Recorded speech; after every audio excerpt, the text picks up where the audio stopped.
This podcast is a Radio Mike original production. Head to radiomike.com.au to find out more. This episode of 20th Century Boy is brought to you by Radio Mike on Patreon and the TCB Overflow podcast. If you finish 20th Century Boy and you want to hear more from me, head to patreon.com/Radio Mike, and for as little as $1 a month, get the Overflow podcast, an extra podcast every single week. And the Pat and Mike Show, where producer Pat and I talk everything behind the scenes of 20th Century Boy. The Patreon is overflowing with content. We'll see you there. Show your moves. Good news, everyone. Don't you when you see onions? Welcome to 20th Century Boy. My name is Phenomojohn Mike, and this is the inside of my mind. Welcome to the podcast, everybody. My name is actually Radio Mike, but at the start of every episode, I do a different name. Sometimes user submitted, listener submitted rather. Sometimes it just comes from my own mind. And today it was Phenomojohn Mike, but more on that a little bit later. I will explain. Welcome to 20th Century Boy, a podcast by me and about me, Radio Mike, a young writer and producer from here in Melbourne, Australia, trying to make his way through life. Sometimes it's easier than other times. At the moment, it is awesome. Life is so good at the moment. Really, really enjoying it. Hope you're enjoying yours too. Life is good. It's also short. Enjoy it. Bit of philosophy for you. I'm sure you haven't heard that before. But 20th Century Boy is where we all get together. Well, you guys, you and me, get together for about 1 hour every week. And we have the conversations you wish you were having, because the conversations on this podcast are not conversations that you have in your day-to-day life with your friends. That's why you come to this podcast once a week and have a one-sided conversation, a conversation you can't reply to live, but you can always send feedback in at places like radiomikepod@gmail.com or radio.mike on Instagram. Slide into my DMs for any reason. Anything you hear on the show tickles your fancy, slide in. Would love to hear from you. The conversations you wish you were having. Of course, we got to do an obligatory Patreon plug. Patreon.com/Radio Mike is the best way for you to support this show. Once you support, and you can support for as little as $1 a month, that's $12 a year, which is 3 coffees a year. As I always say, 3 coffees a year. If you get coffee with me 3 times a year, jump on the Patreon. Would love to have you. You get a bonus podcast every week, the TCB Overflow podcast, which is where I go in more detail and tell stories I'd never tell on the main pod. For example, the time I nearly got kidnapped by an Uber driver. That was crazy. And a few other crazy stories. Jump on the Patreon for those. And the Pat and Mike Show, where me and my producer, Pat, talk about behind-the-scenes stuff of this show and our lives. That's also very fun. All good if you jump on the Patreon, $1 a month. Or if you think this hour of your time, right, the hour of your time that you're spending on this, if you think it's worth $1, chuck me $1. Chuck me $4 a month on Patreon. Or if you just like me a lot and want to make a one-off donation to this show, paypal.me/itsradiomike. Costs $15 a month to host the show online. That's the baseline cost of the show. If you send me $15, little over $1 a month for a year, you've paid for a month of this show for everyone. And if all of you did that, we'd have a lot of money, and that would be awesome. So if you can spare $15 this week, you'd be paying for the podcast for a month. Awesome. Please do it. PayPal.me/itsradiomike. You won't even notice the money leaving your account if you're on $1 a month on Patreon. Just sign up. You won't even notice it coming out. It'll come out every month. You'll probably get an email being like, hey, we just took $1 out of your account. And you'll be like, oh. The biggest hurdle is actually signing up, getting on I know it's a pain in the ass, like getting on Patreon, signing up, finding my Patreon, clicking the button, entering your That's the biggest hurdle. Once you've done that, you'll never go back. Never go back. So please jump on and do it. Would love your support. Of course, I do bring this up from time to time. We are Australia's only and the world's only winnable podcast. You can win this podcast. There's one way to win the podcast. No one's done it yet, but you win the podcast by seeing me in the flesh while listening to the podcast. So if you're listening to this podcast out and about, maybe you're on the train, maybe you're in the car, maybe you're walking around, right? And you happen to see me, right? If you're in the car and I'm walking down the street on the footpath, pull the car over, come up to me and say, Mike, I'm listening to the podcast. I've won the podcast. You win the podcast. Congratulations. No one's won it so far. We'll be in Sydney Wednesday and Thursday. Usually, if you're not in Melbourne, you really don't stand a chance of winning. But I will be in Sydney Wednesday and Thursday. So if you're in Sydney, Sydney-siders, you may be able to win the podcast on Wednesday and Thursday. Look out for me. I'll be staying in the Sydney CBD. Hopefully someone wins. Had a really fun week. Wrapped up the comedy festival, as in it was the last week of the comedy festival. Saw 3 shows this week, all of which were really good. I saw Tommy Little, I saw Will Anderson, and I saw Tom and Ollie. Really great shows. Had a great time at the festival this year. I did a little roundup of all the shows over on Twitter. So if you're interested in seeing my thoughts, my Twitter handle is It's Radio Mike. I did want to tell this quick story about going to the festival with my friend Keelan. Keelan, really funny guy, and welcome to the radio family. We went to see Will Anderson together, and Keelan, good friend, really chaotic dude. Pure chaos, but so much fun hanging out with him. I'm sure some of you will know Keelan because he works on the Luke and Lewis show. So I've known him for a while. He's been a friend of mine for a while. Did this hilarious thing because when we were seeing Will Anderson, so the lines outside the theater, as in the where people line up, they go around the corner for shows like Tommy Little, Will Anderson, all of that, where there's heaps of tickets being sold. People are like lining up all the way around the corner, down the street and everything. And I don't know why I found this so funny, and it might be one of those you had to be there moments, but as we left Will Anderson, all these people, as I said, were lining up for the next show, which was Tommy Little. And Keelan just kept going up to people in the line and just being like, hey, is this the line for Tommy Little? Which is a reasonable question to ask if you were going to see Tommy Little and you wanted to know if this was the right line and you had to like go to the back of the line. So he said, is this the line for Tommy Little? And then people would say, yeah, it is. And then Keelan would just go, oh, okay, we're not seeing him, so we won't line up. I don't know why I found that so funny, but I just kept being like, do it to someone else. He's like, hey, is this the line for Tommy Little? Yeah, it is. Oh, we're not seeing him, so we're not going to jump in the line. Oh, God. Been having so much fun living so close to the city now and like just being out and about and stuff. It's awesome. So yeah, I mean, if you see me in the city, come up to me. You've won the podcast. That'd be absolutely awesome. I have a few listener messages that I'd like to read out. Last week on the show, I ranted about timelines in life that people put on themselves and like, you know, the societal expectations that make us as humans feel like by certain points of life, we have to have achieved certain things or be at certain milestones, generally to do with like relationships and marriage and children and etc. Kind of didn't plan to talk about that, but just did because I think it's been on my mind as I'm slowly inching towards 30. And I say inching because I want to pretend it's a slow process, but I'm nearly 28. Lots of people reminding me that life doesn't end at 30. It does continue and you can have a really good time in your 30s. So that's good. Radio Lottie. Welcome to the radio family. She said, hey, Mike, just listened to the latest podcast and wanted to say how refreshing your talk about timelines and life was. Thank you. I've just been broken up with. That's awful, Lottie. Who would break up with you? You sound awesome. And it sounds like you have an amazing taste in podcasts. She goes on, I've just been broken up with, so you gave me a good pep talk about living my life independently, exactly how I want to. And that's awesome, Lottie. You should do that. And all of you should do that. You should not live your life on any kind of timeline. Just do what makes you happy. Life, I always say this, here's my word of wisdom for the week. Life is not a straight line. Don't expect it to be. It zigzags.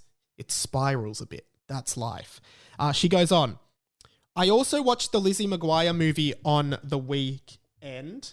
Awesome. I did talk about Lizzie McGuire in extent last week on the show. Hey now, this is what dreams are made of. Of course, that song is from the Lizzie McGuire movie. I didn't just play it randomly. I watched it after rewatching all episodes of the show, Best Comfort Show and Movie. I've actually started trying to learn This Is What Dreams Are Made Of on guitar because I want to do an acoustic cover of it. It is an amazing song. No one can deny that fact. awesome, Lottie. I'm glad it resonated with you, and I hope it resonated with other people, what I was talking about. And Lizzie McGuire is awesome, even though it's very much a children's show, and sometimes I'm like, wow, it's so weird that a 27, nearly 28-year-old is watching the Lizzie McGuire movie right now, but fuck that. I loved it. Be yourself, guys. Live your truth. Radio Jess wrote in as well, also on the note of the Lizzie McGuire movie, because I mentioned on the show that I thought Hilary Duff's acting in this movie is so good, because she's basically playing two characters, if you haven't seen the film. She's playing Lizzie McGuire, and then she's playing... I can't even remember the girl's name that she's playing, but the famous Italian singer in the movie. And she does a duet as Lizzie McGuire and the other character with herself in the end of the movie, which is where she sings Hey Now, Hey Now, Hey Now. Hey now. And I said on the show, and this is a crazy trivia fact that I didn't know that Jess has told me. I said on the show, it's interesting because you can hear that Hilary Duff is changing how her voice sounds based on which character she is, right? Like the first Hey Now and the second Hey Now are different. The first one's the professional singer character. The second one's Lizzie McGuire, who's like a young girl. So you can hear a bit more of a younger twang in that version. Hey now. Hey now. Right? And I was saying, whoa, like she's such a good actor. She's like changing her voice, like lots of attention to detail, getting into different characters, right? Bam, I was wrong. Radio Jess said... Hate to be the bearer of bad news, Mike, but Isabella's singing voice is actually Hilary's older sister, Haley. Explosion sound effect. I'll put it in post. This blew my mind when I realized, because I thought the exact same thing as you did originally. It's not Hilary that first time. Hey now. Hey now.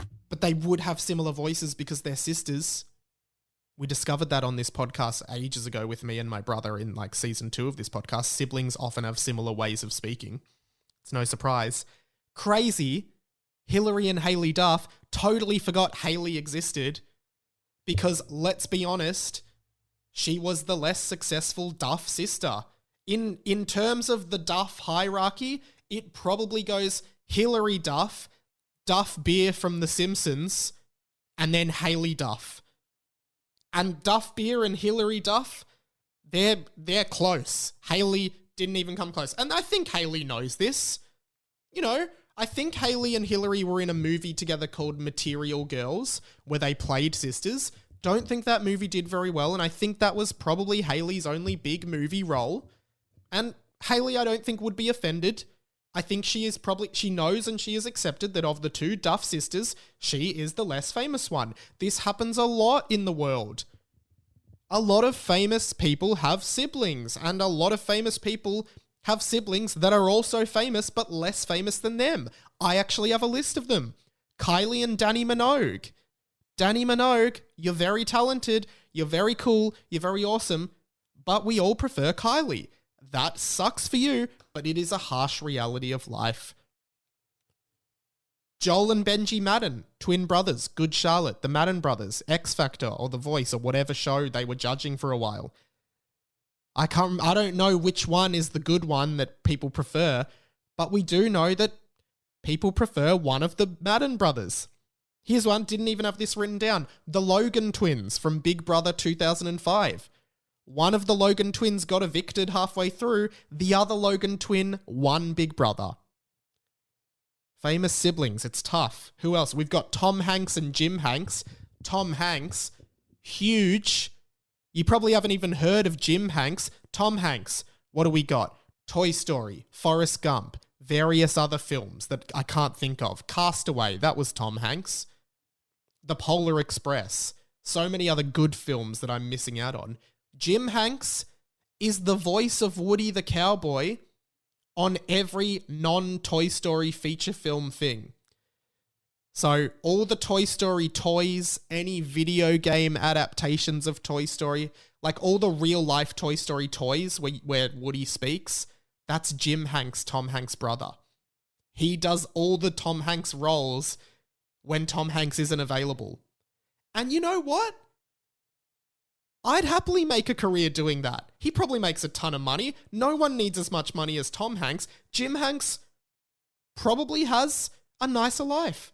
Not as in the spotlight as Tom Hanks, but rides off his coattails.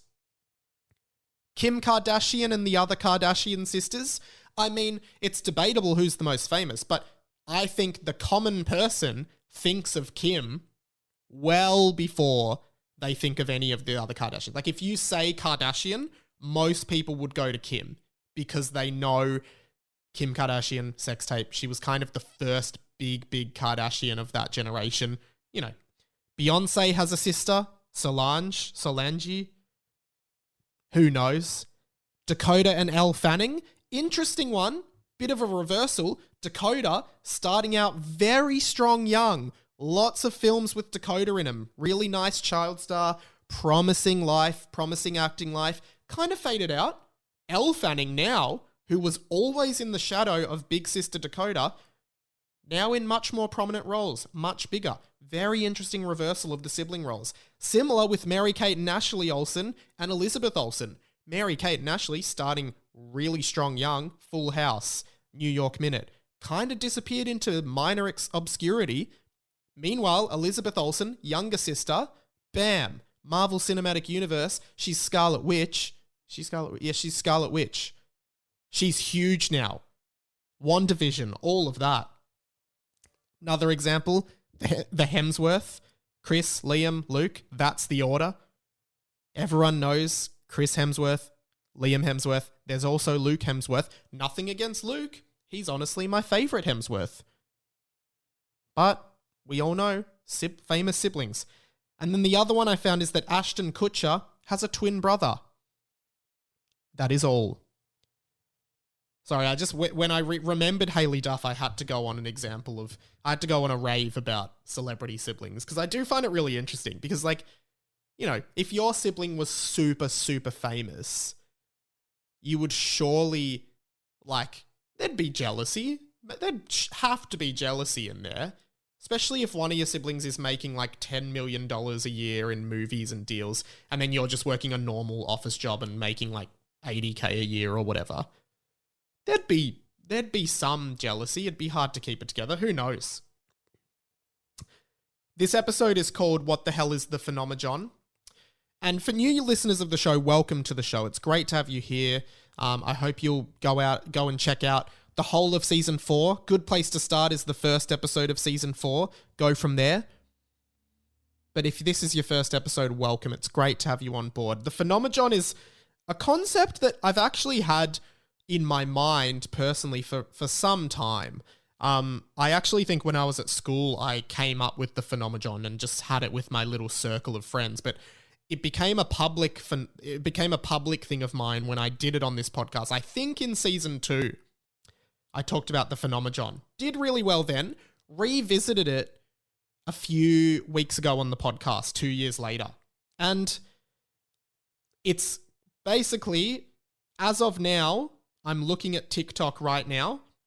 It is the most viral thing I have ever done on the internet, with 459.6 thousand views, just edging out a clip that I did with 459.5 thousand views at this time that was about a kid vomiting at a school assembly.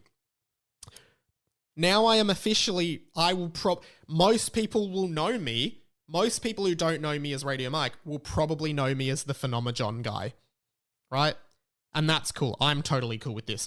If you're new to the show and you have no idea what I'm talking about, the Phenomojohn is, of course, my theory that everyone has an uncle called John, but if you don't have an uncle called John, either you or your grandfather are likely John. But if that is not true, then it is almost certain that your dad's name is John. And boy, oh boy, did this deliver. I actually finally posted it on Instagram last night and had similar success with the post. And there's a lot of things going on with the Phenomojohn. Lots of people reaching out to me, and I've collated some of my favorite ones because I realize there's a lot of caveats to this, because as I say on Instagram, a few extra notes on the Phenomojohn that aren't the 3 questions I asked before about uncle, grandfather, and you and your father. They're the big 3 of the Phenomojohn. We then have a couple additional caveats. Language variants of John count. Johann, Gianni, Hans, any language variant. Jack counts as its origin is as a nickname derivative of John. And if none of the big three questions apply to you, the presence of John as a middle name still fulfills the Phenomojohn to a lesser level. And then a new one, you can also apply female variants of John. That's an optional one. Joanna, Joan, Jean, Jackie, all count in the Phenomojohn, right? Now, had a few people writing in, and there are some amazing, dare I say it, phenomenal moments or phenomenal moments in the Phenomojohn happening, because Radio Gianluca, welcome to the radio family, Radio Gianluca, he said, I've got an Uncle John on one side and an Uncle Gianni on the other side. And I'm going to be naming some new caveats of the Phenomojohn. So send in your Phenomojohn result. There's names for all of these, because having an Uncle John on one side and an Uncle Gianni, which I assume is Italian, on the other side, that's called the double John Italian reverse. So Gianluca, you've got a double John Italia reverse, and that's a pretty good, that's like a high scoring Phenomojohn result. Radio Liz, welcome to the RF. She said, I've got an Uncle John and a cousin Jack, and if you think that's all, she's also said Jack is the son of John. Uncle John, cousin Jack, Jack is the son of John. That's called the John Jack double down. So she's got the John Jack double down. That is also very, very rare. Samantha, and this is a crazy one. There's a few things going on here. Welcome to the radio family, Samantha. Not only do I have an uncle named John, I also have a grandfather named John who went by Jack. My other grandfather's middle name is John, and my brother's middle name is John too. About to have a second child and wondering if they are a boy that I should use the name John to keep the Phenomojohn alive. Lots going on there. She's got the John Jack double, right? The John Jack double is when you've got a John and a Jack. Previously, the John Jack double down is when the Jack is the son of the John. So that's why Liz has the John Jack double down. But Samantha's just got the John Jack double. But two middle names of John in the family, that's the double middle John. And finally, having the idea to name your child John, as she says, to keep the Phenomojohn alive, that one's called the hyperjonical. The hypothetical John, the hyperjonical. So Samantha's got the John Jack double, the double middle John, and the hyperjonical. Now that is a great result, Samantha. Well done. Radio Alexander, my uncle and grandfather are both called John. That's the uncle grandfather John double up, a classic of the Phenomojohn. That happens a lot, but it's still respectable. And Alex, welcome to the RF. My grandfather's name is John. My middle name is John. I have a brother-in-law whose name is John and an uncle-in-law whose name is John. 4 or more Johns, that's called the overjohn, where there's just too many Johns to count, that you can no longer keep track of the amount of Phenomojohn occurring in your family. That's called the overjohn. And surprisingly, it's not as rare as you might think. Julia, and this is a caveat we do need to add. Julia, obviously a female, she says, the Phenomojohn doesn't apply to me, even though my brother's name is literally John. And that is an interesting one because, yeah, you're right. Nowhere in the Phenomojohn does it say anything about brothers. But I think, here's the thing. I think the final caveat for this one is, if you are a woman, if you are a female, after the big three, if you are a female and you have not fulfilled the Phenomojohn, then if your brother's name is John, you do fulfill the Phenomojohn, right? Because your brother is still like in the same level of generation as you. So if you're a woman and you do not fulfill the Phenomojohn after the big three, add the final caveat, the final kind of thing in the flowchart is your brother's name John? So Julia, you don't worry, you do fulfill the Phenomojohn. Poppy, and this is a big one. My grandfather was a John and my partner's dad was a John. I have an uncle named Giannis. My partner's middle name is Jonathan and my nephew's middle name is John. That's an over John again, but also having your grandfather and your partner's having your father and your partner's father both as a John, that's called the Phenomojohn-in-law. So you've got the Phenomojohn-in-law combo. Well done. Finally, I've got 2 more. Because people are always sending in, what about this? So I do have to clear them up on this podcast. Radio Sam Johns. Sam Johns, welcome to the radio family. He says, my last name is Johns. How does the Phenomojohn apply? And of course it does.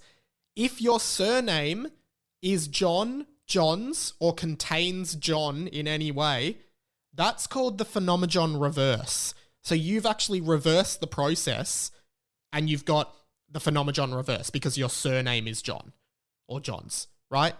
Now, don't get me started if there's a John Johnson or Johnny Johnson or Johnny Johannes. Like, we won't even go there.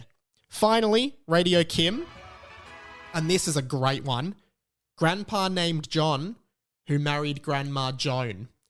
That's the John Joan double. So you've got the John Joan double. That's a rare one. Well done for that. So those are a few more caveats of the Phenomojohn. Feel free to send in your Phenomojohn specialty or your particular situation with the Phenomojohn. We'd love to hear about it here on 20th Century Boy. And there's a few more caveats. So there you go, Phenomojohn. It really does apply to everyone.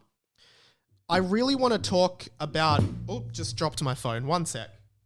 Sorry about that brief interruption, teachers and students. I really want to talk about something that's been upsetting me a lot recently. Because as a young-ish man living in the city of Melbourne, I'm going out a lot. I'm going out a bit. I'm a social butterfly. I'm having a good time. I'm having some drinks. I'm not driving and I'm going home late. The trains are done. So how do I get home, right? I remember back in the heyday of going out in Melbourne, I'm talking 5-10 years ago, Uber was your best bet. And this is a call out to Uber. I don't know why Uber sucks now. Because I'm not going to lie, back in the day, the peak period for Uber when it was new and fresh and exciting, 2014, 2015, 2016, 2017, around then, you would call for an Uber on your phone and within 2 minutes, I shit you not, within 2 minutes, you'd be connected, another 2 minutes, your Uber driver's there. You're in the car. You're going home. Uber used to be amazing, so amazing, you would never use a cab. It would be uncool to use a cab, right? You just wouldn't do it. Cabs, I thought, taxis, I was like, taxis are done. They are never coming back. You would never use a taxi. Recently, in the last year or so, what I've noticed, and maybe it's post-COVID as well, what I've noticed, Uber now sucks. Uber now is a terrible service. You call for an Uber, you get cancelled 3 times, then you get another one who's 17 minutes away. You get cancelled by 3 Ubers. I'm sorry, that's cancel culture gone mad. You get cancelled 3 times before you finally get a ride in an Uber. Cancel culture's gone crazy, guys. Cancel culture is out of line. I'm sick of cancel culture. Getting cancelled by 3 Ubers. Then I go over to DD, the alternate app. Same thing over there. Then I forget that I've called a DD and an Uber, and then I get connected to 2 cars who are both coming towards me. So I go, well, fuck it. I'm just going to see which one gets here first and get in. Then the Uber gets in. So I get into the Uber. The Uber drives away. And then 4 minutes later, I get a message from the DD driver being like, hey, I'm here. Where are you? And I go, oh, sorry, man. I got in an Uber because you guys all cancelled on me 3 times. Cancel culture's gone bloody mad. And now I'm in an Uber and I'm going home. And then they go, cancel your trip. So then I go to cancel my trip and it says a $7 cancellation fee will apply. So I'm like, hey man, I'm not going to cancel my trip because then they'll charge me $7. You're going to have to cancel. He's like, well, I'm not cancelling. Well, I'm not either. And I'm not going to pay you $7 to cancel because you guys cancelled on me. Cancel culture has gone mad.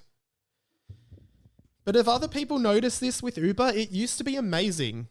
Now it sucks. Maybe, is my Uber rating down? Did I get rated badly? Like, I'm really good in Ubers, except for that one time where I got kidnapped in the back of an Uber. You can hear all about it over on the Overflow podcast on Patreon, patreon.com/Radio Mike. But yeah, I mean, my current Uber rating is 4.82. Is that good? Is that a good rating? I don't know. Uber sucks now, guys, and I'm really disappointed in it. Speaking of things sucking, Netflix sucks now. And I've talked about this before, and it's funny that I think in this season of the podcast, I talked about Netflix streaming services and why I no longer subscribe to any streaming service. I know, huge, right?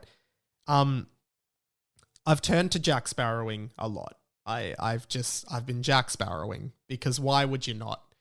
The main thing I had against Netflix and other streaming services is like, it's too competitive now. This is the result of capitalism. Like, Netflix was the only one here in Australia for a long time. Then we got Stan. Then now we've got Binge, Paramount Plus. I think that's how it started because I was trashing Paramount Plus. Also, a lot of people have sent me that new CGI Rugrats reboot series on Paramount Plus, telling me you have to talk about this. I'll eventually talk about that. It looks horrific. But anyway, Paramount Plus sucks. All of these streaming services, they all want $15 a month. You end up paying $75 a month for like 6 different streaming services, and it sucks. And they all are bloated. The UI on all of them is shit. Everything about every streaming service sucks. You can't just see a list of stuff. It's just algorithm and everything like that. I hate it. I've moved over to Plex. That's a nerdy alternative to... That's like a DIY Netflix. It's really good. If you have a bit of technical know-how, it's pretty easy to set up, and it's much better than any other any official streaming services. But Netflix sucks now. Lots of people turning back to piracy now for a lot of reasons. And sorry, Jack Sparrowing, not piracy. We don't say that. I don't pirate. I Jack Sparrow. 200,000 subscribers to Netflix have walked away in the first quarter of 2022. The company's share price dropped more than 35% last Wednesday, sliding nearly 8% further the next day. Then billionaire investor Bill Ackman decided to sell his Netflix shares, despite incurring a vast loss, because things were suddenly looking so scary. This is so not surprising to me. And it's a very interesting look at like consumerism, capitalism, the market, all that shit, right? Because Netflix could only expand so much. Then it was the biggest. Then every other company was like, well, we want to do a Netflix as well. Disney did it, Foxtel, Binge, Stan, which is Channel 9 here in Australia, I think, and Paramount Plus, all of this stuff, right? To varying levels of success. Stan here in Australia seems to be quite popular because it has a lot of local content that Netflix doesn't necessarily have. Binge and Paramount Plus, I don't see much of. KO, I'm not a sports person, but KO seems to have its own kind of grasp on a particular market. And I think that is a good product for people who are into sport, like stream live sport, stream every AFL match, stream basketball, stream whatever. Great product. So I'm putting that in a different category, much different category to Netflix and etc. I actually now pay for YouTube Premium, $20 a month, no ads, and a bunch of other features, and it's so good. I hated the ads on YouTube. They were so annoying. So I'll pay for that. All the money I've taken out of streaming services, I'm investing back into YouTube Premium because I watch a lot of YouTube. But the thing is, it's no surprise to me at all that this has happened to Netflix because it can only expand so much. Now there's other people getting pieces of the pie, and it is more competitive. It's like, okay, Netflix, to me, has always put out quantity over quality with their content. They've got heaps of money. They're investing it in lots of unique Netflix original programming. The catalog isn't as good now. And I think they have to do that because it's so segmented, because now Disney has all the Disney stuff. Paramount has all the Paramount stuff, whatever the Paramount stuff is, who knows, and etc. Right? So Netflix has to be like, all right, we need original content. We're doing another Stranger Things season. Cool. Everyone's over that show. Who cares about it anymore? And they just put out these movies and just like throwing shit at the wall and hoping it'll stick to get people onto the platform. And that's the interesting part about streaming services is they totally change the game in terms of audiences, because on traditional TV, you're trying to get like the most viewers possible on a show so you can sell the ad space and get money from that. Whereas with streaming service, it's more about having the most appealing content, because any content can get a new person in. And it's not about selling ads in the content. It's just about it's literally just about getting people in. So it's like, oh, well, that's why they're trying to cover all grounds. Like, okay, let's have a sci-fi series and a drama series and a historical drama. Let's have some anime. Let's have some original cartoons. Like, just trying to get, let's have some reality shows, trying to get as many different people into Netflix and interested in Netflix, which is a good approach. But I just feel like it's too competitive and too saturated now. No one can keep up. No one wants to pay $70 a month. So people are like, I'll get rid of Netflix. I've had it for ages. There's nothing good on it anymore. Doesn't surprise me that that's happening. Plus, I did read two things. First of all, password sharing is going. You won't be allowed to like share passwords. You're only going to be allowed to have an account that with people you live with, which I guess is fair enough. And I guess, yeah, if they're losing money on every password sharing account, but I think this is going to make people angrier because it's going to be less convenient for people. But I don't know how they're going to prove that people are like using the accounts from different houses, because what if you travel overseas or interstate or anywhere and you want to watch Netflix somewhere else? How do they know that's you? Anyway, it's tough. The other thing I heard, and this is amazing because this is really, there's two things here that I've heard. This is amazing because it's really going full circle now, right?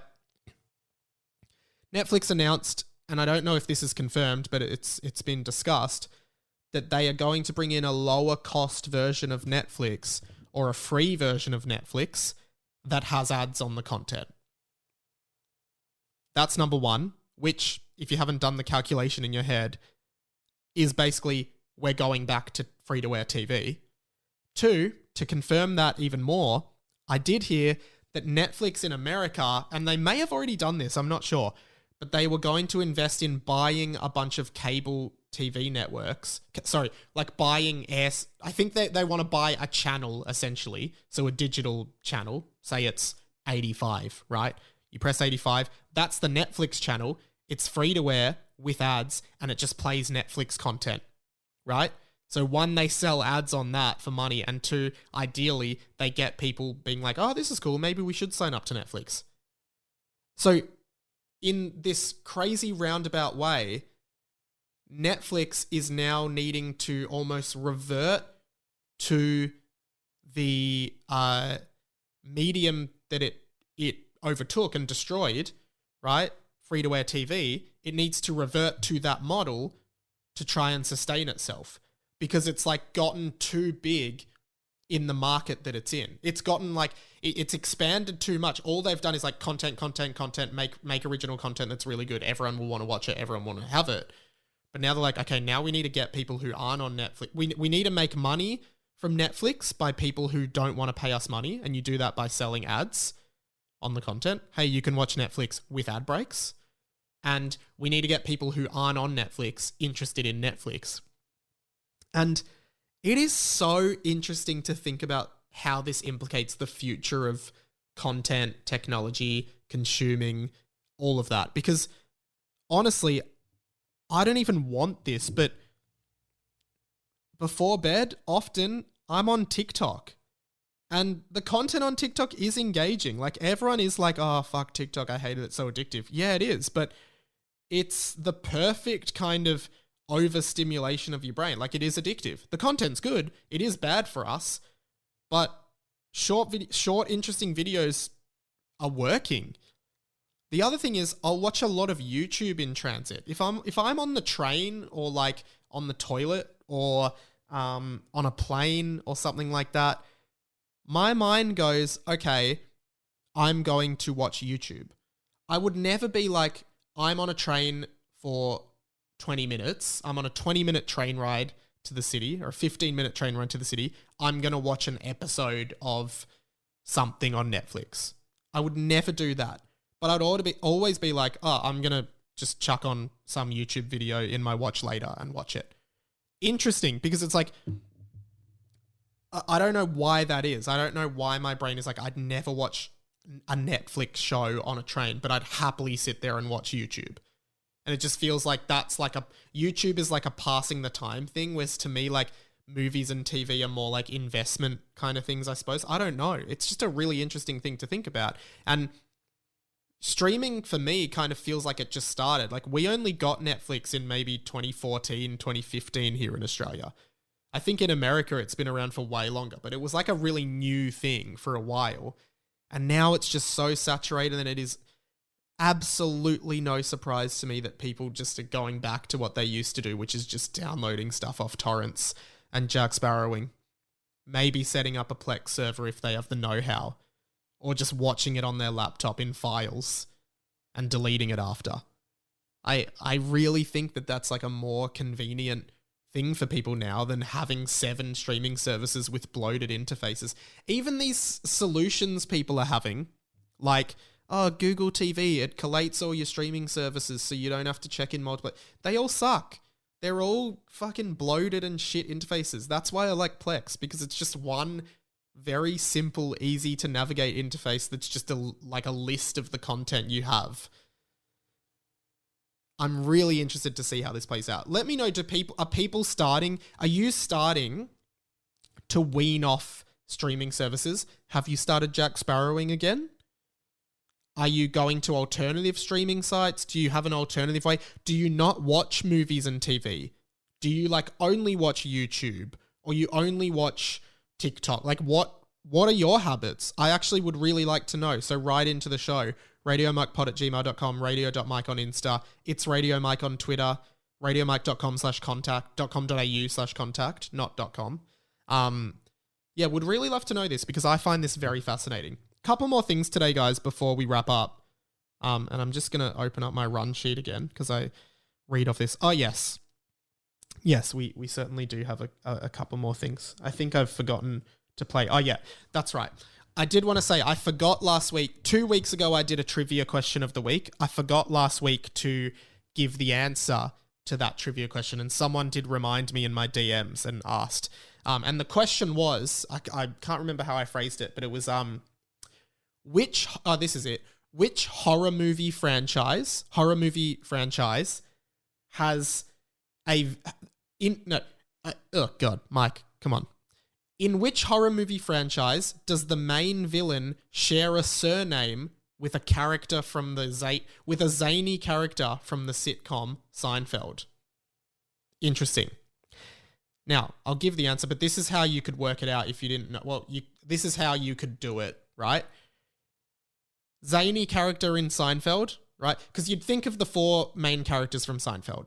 The surnames are Seinfeld, Jerry Seinfeld, Bennis, Elaine Bennis, George Costanza, and Cosmo Kramer. And then you'd go zany character. To be honest, often in trivia questions, they kind of like give away the answer with something like that. Because if I was to describe one of the characters in Seinfeld as zany, I would instantly go to Kramer. Right? I would go to Kramer. So there, it's kind of like algebra. Now you've worked out that the surname is Kramer. So then you have to figure out which horror movie villain also has a surname that is Kramer. And the answer to that is, of course, well, I'll play a sound effect and see if you can figure it out. Hello. Do you want to play a game? It's Kramer from Saw.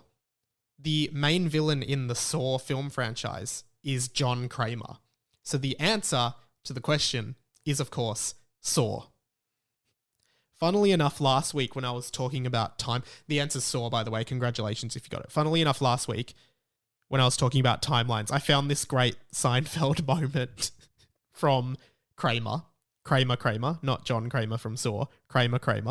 Wonder if they're related. And it was kind of relevant to what I was talking about. I mean, what are you thinking about, Jerry? Marriage? Family? Well, they're prisons. Man-made prisons. You're doing time.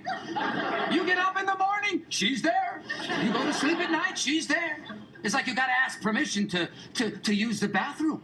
Is it all right if I use the bathroom? I love that. I don't know if that holds up in the modern landscape, but I still find that show is so good.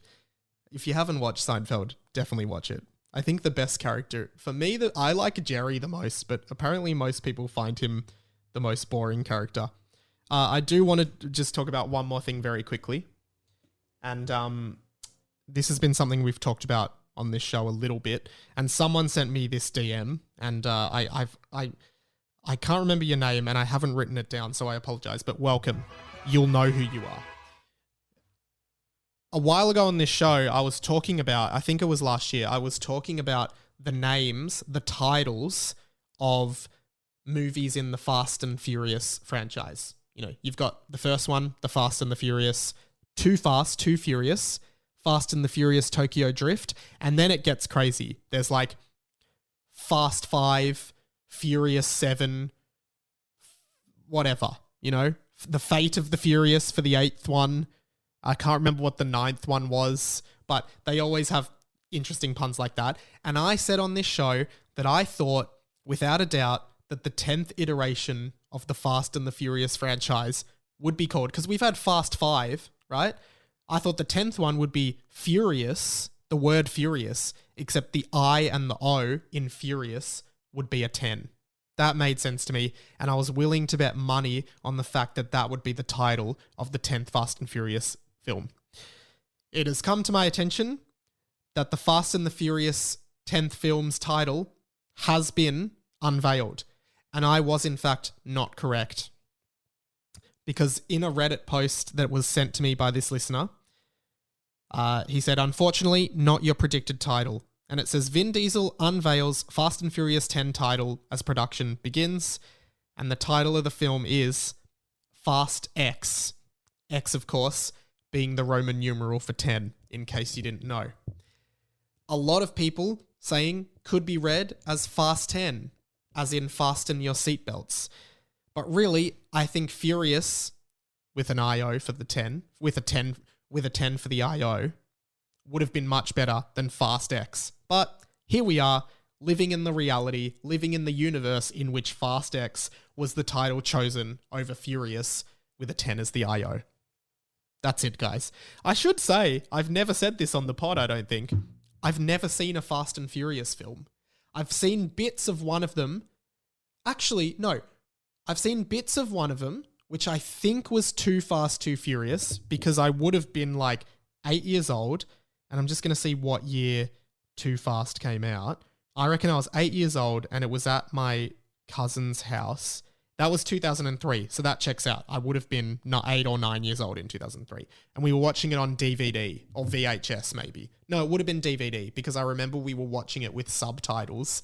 This is crazy, and I remember that because I thought it was really funny as an 8-year-old that the subtitles were describing all the sounds the cars were making. Like, and this is like, just so people know, because a lot of people listening are younger than me, I grew up in the world of VHS tapes. There was no subtitles or menus. It was physical tape you were watching movies on. Seeing subtitles on a DVD for the first time when I was like 8 years old changed my life. I was like, wow, this is insanity. You can read what they're saying. And I remember when I was watching that movie, this was so new to us. Subtitles was such a new thing for me that it was like, I remember when it was like car exhaust sound effect and car screeching sound effect. I thought that was hilarious. I was like, what? Why would we need to know that? Of course, it's for people who are hard of hearing. But yeah, that's how I know it was. We were watching it on DVD. I've seen parts of that. I've definitely seen Tokyo Drift, but I don't remember anything about it. That being said, the one thing I do remember from Too Fast, Too Furious, and I think this must have been when I was watching it on DVD, was that, and maybe I've confused this with another movie. If people have seen the movies, let me know, and let me know which one this is. There was a guy with like long hair who was kind of chubby from memory. This is just me rebuilding a memory in my mind. And I remember being really scared because what they did was they took his shirt off, laid him down, and put a rat or a mouse on his stomach, then put a metal bucket over that to trap the rat, and then they were heating up the bucket or the container. They were heating it up, and the guy says the only direction the rat can go is down, as in the rat's going to try and escape and dig into this guy's stomach. Is that from a Fast and Furious movie? I'm sure people listening to this will have seen them all. Is that from Too Fast, Too Furious? Because that's the only thing I really remember. But anyway, I think, why was I even talking about that? I don't know. It's time for this. The plug. There is a thing that's been written on every single run sheet for the past few weeks that I just haven't gotten to, that I find really funny, that it's just like an evergreen thing that I can talk about whenever. So I'm not going to talk about it yet because I've like run out of time, but it's really funny and I can't wait to do it. I'm looking at it right now on the run sheet. Anyway, in terms of this week, plugs, of course, the Overflow podcast, that'll be up now. And there's a Pat and Mike from last week where we talk about Pat's new job, which is really fun. So I'd love for you to, again, $1 on the Patreon goes a really long way to help me keep doing this. And the podcast is growing a lot. We've got a lot of new listeners. The listeners are growing a lot, as well as over on Harry Potter and the Boys. And yeah, it's awesome to see that. So thank you so much, guys. The main thing, though, that I want to plug, Harry Potter and the Boys is back on Thursday for the next chapter. Last week I had Sam Garlep on the show again. So go and check that out. He is always fantastic on that show. And I would love for you to check it out. This week I've got Adam and Simon from Gogglebox jumping on the pod. They're going to be awesome. And they were also on an episode of Mike Talks, which you can listen to on this feed. But as well as that, I want to plug that Thursday, so tomorrow if you're listening to this on release day, Hamish and Andy's Remembering Project returns. I am, of course, on that show. It's the only thing in my career that I actually get paid on my contract as on-air talent, which is pretty crazy. So it is now going to be a timed exclusive on the Listener app. So it launches on the Listener app. You'll have to download that to listen. And then I think in 12 weeks or maybe 20 weeks, it goes public. So if you want to listen first, definitely jump on the Listener app for that. A trailer's been made up. You might hear my voice on the radio in the car doing promos during ad breaks for radio shows, which I've recorded all of those. I've just literally done the first 15 seconds of the trailer, which is a funny moment that I was actually in as well. So go and listen to the Remembering Project. I thought it was our strongest season yet. The guys are just so funny. And here's a bit of the trailer. In this season, Hamish's memory of celebrities is on point. Pete Wentz. Who's he? We of course know Fallout him Boy? from Fallout Boy, don't we? I think you got the alley-oop there. No, we of course do know him from that. Awesome fun, and I hope you'll check it out if you can over on Listener. It's free, by the way. You don't have to pay. You just have to sign up, I think, and download the app. That is pretty much it. I also popped up on this week's Tofop podcast. I've kind of got a live mic now. I don't speak much, but just if the guys throw to me, Charlie just said just jump on and like jump on mic and say what you've got to say. So that's really cool, and I've enjoyed that. But that's pretty much it in terms of plugs. There's a playlist on Spotify and in the description to this podcast of me guesting on other podcasts, so definitely check that out if you want. But yeah, that's pretty much it. Thank you so much, guys, for listening. I will leave it there for today. My name has been Radio Mike. This has been The Inside of My Mind. Love you long time and also short time. Goodbye. Sayonara. See you later. Nice to know you.